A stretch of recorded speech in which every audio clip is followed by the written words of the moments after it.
Good morning, all of you. This is Mr. PJ Writers from Salem Classes. So, students and friends, today our discussing topic will be the chimney sweeper. Okay. So today I will read the text and I will translate in Hindi. Okay, this is for especially for Bardhaman Mahavir Open University students, those who are studying BA first year, and if it is related to other university or college, this lesson, so they can also get the benefit. Okay, so before beginning this lesson, I would like to request you, if newly you are watching this video lecture, either visiting my channel, please subscribe it and hit the bell icon also. This chapter or this poem will be so interesting. How a chimney sweeper was helpless, but who helped him, and what will be the reward of him. All the things we will discuss. So already we have discussed the introduction part. So through that introduction part, we have discussed about this poem, and those who have seen the introduction part, definitely half of the poem they could understood. So rest of thing we will understand by reading of this poem or by translating of this poem. So let us begin. तो आइए शुरू करते हैं. यहाँ पे जो speaker एक young boy है वो कहता है, When my mother died, I was very young. जब मेरी माँ मर गई तब मैं बहुत ही यंग था, यानी एक बहुत ही छोटा बालक था. And my father sold me, while yet my tongue could scarcely cry. Weep, weep, weep. वो कहता है कि मेरे पिताजी जो है मुझे क्या कर देते हैं, बेच देते हैं, और वो उस समय मुझे बेच देते हैं जबकि बड़े मुश्किल से मैं कुछ क्राई कर पाता था, विप विप विप करके. यानी यहाँ पे ये कहना चाह रहा है कि मैं बोलना सिखाई था, बहुत मुश्किल से कुछ बोल पाता था. तभी एक आवाज़ उसको मतलब सुनाई देता है, सो योर चिमनीज सॉरी. तब वो कहता है, so your chimneys I SVEEP and in suit I sleep. तभी वो कहता है कि तुम्हारा चिमनी को मैंने साफ किया है ना, और साथ ही साथ मैं जो सूट होता है, जो कालीमा होती है, कालीमा कहने का मतलब ये है कि जो बड़े बड़े चिमने होते हैं उसको साफ़ करते समय कुछ काले रंग के जो कालीमाएँ निकलती है उसको एक अलग से बैग में रखा जाता है, फिर बाद में बाहर उसको फेंका जाता है. तो वो कहता है कि मैं ये साफ़ करता हूँ और साथ ही साथ उसी में ही सो जाता हूँ. There is little Tom Tuss who cried when his head that called like a lamb's back. यहाँ पे लिटिल वाज सेप्ट. यहाँ पे हम लिटिल टॉम को देखते हैं जो कि क्राइड करता है जब उसका घुंघरू वाले जो बाल है, घुंघरालू बाल है, वो कम्प्लीटली क्या हो जाता है, सेप्ट हो जाता है. ठीक है, कम्प्लीटली सेप्ट हो जाता है. So I said hush Tom. तभी यहाँ पे एक आवाज़ आता है, कोई उसे कहता है, so I said hush Tom never mind it for when your head's bare. तो वो कहता है, कोई इसे कहता है कि टॉम, ठीक है, शायद ये पोइट ही कहता है टॉम को, है ना. सो आई सेड हश, हश कर चुप, मतलब जो शब्द है वो होता है. Tom never mind it. Tom, इसके बारे में आपको कोई विचलित होने का ज़रूरत नहीं है, उसके ऊपर आप ध्यान मत दो. फॉर व्हेन योर हेड्स बैर, जब आपका जो हेड है ये बैर होता है, यानी इसके ऊपर कोई कवर नहीं रहता है ना। जैसे बिना चप्पल के चलना बैरफुट कहा जाता है, ठीक इसी प्रकार इस पे कोई टोपी नहीं होगा, या तो फिर कोई हेलमेट नहीं होगा, या तो फिर और कोई भी है ना उसके ऊपर नहीं होगा सिर के ऊपर, और ऐसी स्थिति पर उसका हेड्स बार कहा जाता है। You know that the soot cannot spoil your white hair. तो यहाँ पे पोएट कहता है कि तुम्हें एक बात को जानना ज़रूरी है कि तुम्हारा जो वाइट हेयर है उसको सूट क्या नहीं कर सकता, स्पॉइल नहीं कर सकता। जो कालीमा है वो उसको स्पॉइल नहीं कर सकता। एक्चुअली कालीमा बोले तो ये एक अलग शब्द हो गया, इसको कालिक भी कहा जा सकता है। काले काले रंग के होते हैं, ठीक है। धुआं उड़ता है, धुआं उड़ने के बाद जो काले काले कुछ सब्सटेंस जम जाता है उसी को कहा जाता है suit. And so he was quiet and that very night. और उसी रात में जब वो क्वाइट हो जाता है ना, चुप हो जाता है। आज टॉम वाज स्लीपिंग, जैसे कि टॉम सो ही रहा था।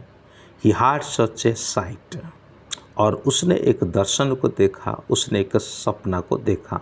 ये पॉइंट यहाँ पे कहता है। तो सपना में क्या था? The thousands of sweepers Dick, Joe, Ned and Jack. ठीक है, ये इमेजिनरी नाम है। Dick, Joe, Ned and Jack यानी एक सपने वाला दोस्त हो सकते हैं, आप ऐसा सोच सकते हैं। तो उसमें यही थे, उसके साथ साथ थाउजेंड्स ऑफ स्वीपर भी थे वहाँ पे, स्वीपर्स भी थे, चिमनी साफ करने वाले लड़के भी थे। तो उनके साथ क्या होता है? Were all of them locked up in coffins of black. तो यहाँ पे एक काली रंग का जो कॉफिन होता है, काले रंग का कई सारे कॉफिन्स होता है। कॉफिन्स का मतलब क्या होता है? जो लकड़ी में बना हुआ होता है, जिसमें डेड बॉडी को रखे जाते हैं, और रखने के बाद उसके ऊपर और एक मतलब ढक्कन की तरह एक फांटा को उसमें डालते हैं, फिर उसके बाद उसे मिट्टी में दफना देते हैं। तो ऐसे कॉफिन्स में काले रंग के, जहाँ पे हजारों संख्या के स्वीपर्स को क्या किया जाता है? लॉक्ड किया जाता है। And by came an angel who had bright की। तो ऐसे समय पर क्या होता है कि स्वर्ग से एक देवदूत, स्वर्ग से एक दूत आ जाते हैं, जिनके हाथ में एक चमकीला चाबी होता है, ब्राइट की होता है। And he opened the coffins and set them all free. वो क्या करते हैं? आते हैं, कॉफिन्स को पूर्ण रूप से खोल देते हैं और सभी को आज़ाद कर देते हैं। Then down a green plain leaping laughing they run.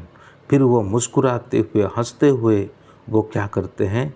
एक ग्रीन हरियाली वाली जो प्रांत है, प्लेन है, उसी की ओर वो चले जाते हैं। कौन? जो हजारों स्वीपर्स जो कॉफिन में बंधक बना कर रखे हुए थे। तो दोस्तों यहाँ पे क्या होता है कि वो सपना देख रहा है इस चीज़ का, ठीक है। ये सभी बातों को वो सपने में देख रहा है, ये रियल बात नहीं था। फिर उसके बाद वो क्या करते हैं? जैसे उनको आज़ाद कर दी जाती है, करने के बाद वो क्या करते हैं? And was in a river and sunshine and shine in the sun. तो एक नदी में चले जाते हैं, वहाँ पे वो नहा लेते हैं, जहाँ पर सूरज की रोशनी झलकता है। ऐसे मज़ेदार जगह में, है ना, ऐसे एक सुंदर नदी में वो क्या कर रहे हैं? नहा रहे हैं, सूरज की रोशनी को पाते हुए। The naked and white all their bags left behind. फिर उनके जो बैग्स है वो सब क्या हो जाता है? उनके पीछे पड़ जाता है, गिर जाता है। The rays open clouds and sport in the wind. तो साथ ही साथ वो क्या होते हैं कि वो मतलब बादलों में चले जाते हैं, है ना, विंड के सहारे बादलों में चले जाते हैं, यानी उड़ते हुए वो बादलों में चले जाते हैं। And the angel told Tom if he would be a good boy he would have God for his father and never want joy।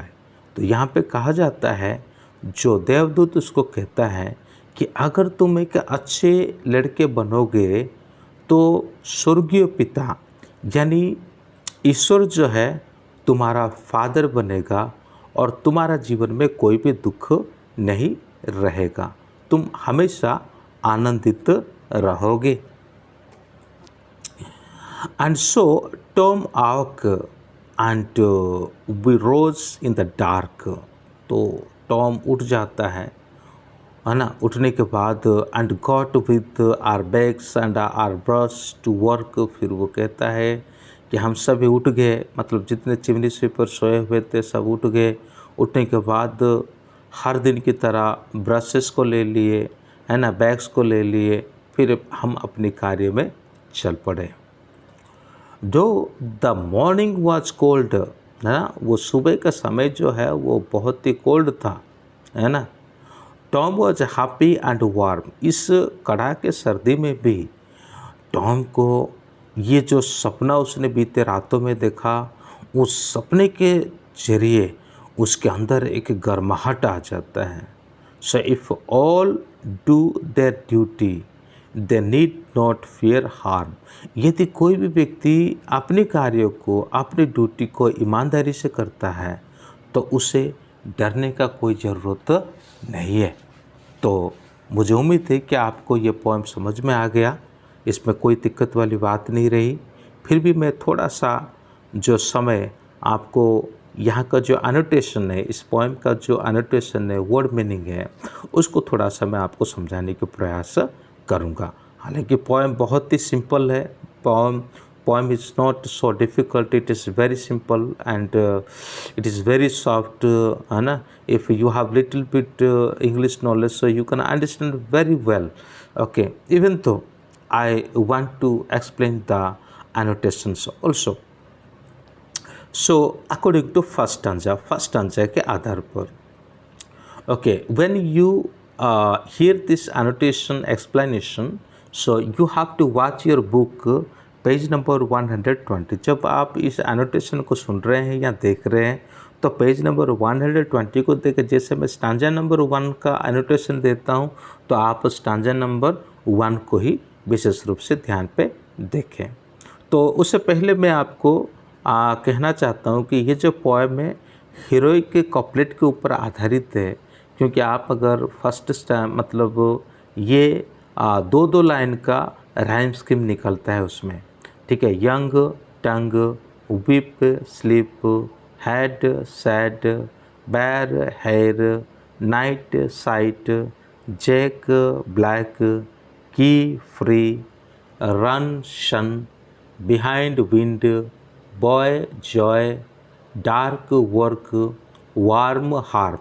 इसी प्रकार है। आप यदि पूरा पोएम को देखेंगे, इस तरह का जो राइमिंग स्कीम होता है उसको हीरोइक कॉपलेट कहा जाता है। यानी दो लाइन में एक क्या निकलता है कि एक राइमिंग स्कीम निकलता है। तो चलिए मैं इस एनोटेशन को आपको लेकर के चलता हूँ। Stanza number 1, and my father sold me the speaker is a young boy a chimney sweeper. यहाँ पे जो स्पीकर है ये एक यंग बॉय है, एक लड़का है, ठीक है, और वो एक चिमनी स्वीपर है। He says that his father sold him to a master sweeper. तो उसके पिताजी जो है एक मास्टर स्वीपर को, अपना बेटा को क्या कर दिया, उसने बेच दिया। Could weep sweep, it is a traditional cry of chimney sweeper. तो ये जो कुड व्हीप स्वीप, ये जो क्राइंग है ये एक ट्रेडिशनल क्राइंग कहा जाता है जो चिमनी स्वीपर का है। The elimination of ash from sweep shows that the boy was too young to utter sweep clearly।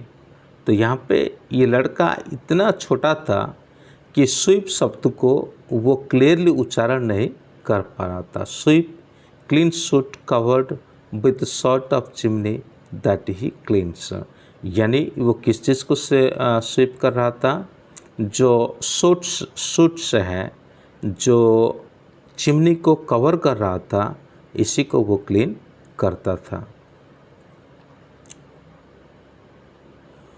Stanza number 2, Tom Dacre, it is the name of the fellow chimney sweeper. ये Tom जो नाम है ये chimney sweeper का नाम है। That back the boys hair curled on his head like wool on the lamb's back. तो उसके जो बाल है लड़का का घुंघरालू है और साथ ही साथ उनके बाल एक वूल की तरह है, जैसे कि लैम्प्स का बैक होता है। तो यहाँ पे एक साउंड को देखते, hush hair, his hair cut, the speaker says that the soot will not now stick on his head as it's hairless. तो स्पीकर यहाँ पे कहता है कि सूट के द्वारा उसका कोई भी हानि नहीं होगा। तो चलिए हम थर्ड स्टांजा में देखते हैं। He had such A site, such a wonderful site, उसने एक दर्शन देखा, एक सपना देखा, जिसको मैंने बताया। Dick, Joe, Ned and Jack, ये सभी imaginary young boys belonging to the group of chimney sweepers थे। ये सभी यंग बॉयज़ थे जो चिमनी स्वीपर के ग्रुप में से थे। लेकिन ये सारे बॉयज़ जो है क्या थे, इमेजिनरी दोस्त थे, उसके बॉयज़ थे। कॉफिन क्या है, the box in which corpse are buried, यानी मुर्दा जिस बॉक्स में डालते हैं और उसको बरीड किया जाता है, गाड़ा जाता है ना, उसी को कॉफिन बॉक्स कहा जाता है। Locked up in coffin of black rather than a dream, this has realistic sense of the life of sweepers. तो कॉफिन बॉक्स में जो लॉक करने वाली जो बात यहाँ पे होता है, रियलिटी में उनके जीवन में इस प्रकार का ही घटना है, क्योंकि वो छोटे बच्चे जो है वो किसी के अधीन में रहते हैं, है ना। जो चिमनी स्वीपर मास्टर जो होता है उसके अधीन में रहते हैं, वो जिस तरह से उनको चलाता है उस तरह से वो चलते हैं। तो एक प्रकार से जो ड्रीम था ब्लैक कॉफिन बॉक्स, वो उनके लाइफ को भी समझाता है, उनके जो दर्दनाक जीवन को भी समझाता है। After sweeping the chimney they came out wrapped in a thick coat of soot which will appear like a black coffin. तो जैसे चिमनी को वो क्या करते हैं, साफ़ करते हैं, साफ़ करने के बाद वो क्या करते हैं, जैसे वहाँ से वो आते हैं, कहाँ से, चिमनी से जैसे आते हैं, तो उनके शरीर में एक थिक प्रकार की कोट उसके शरीर को कवर कर लेता है ना।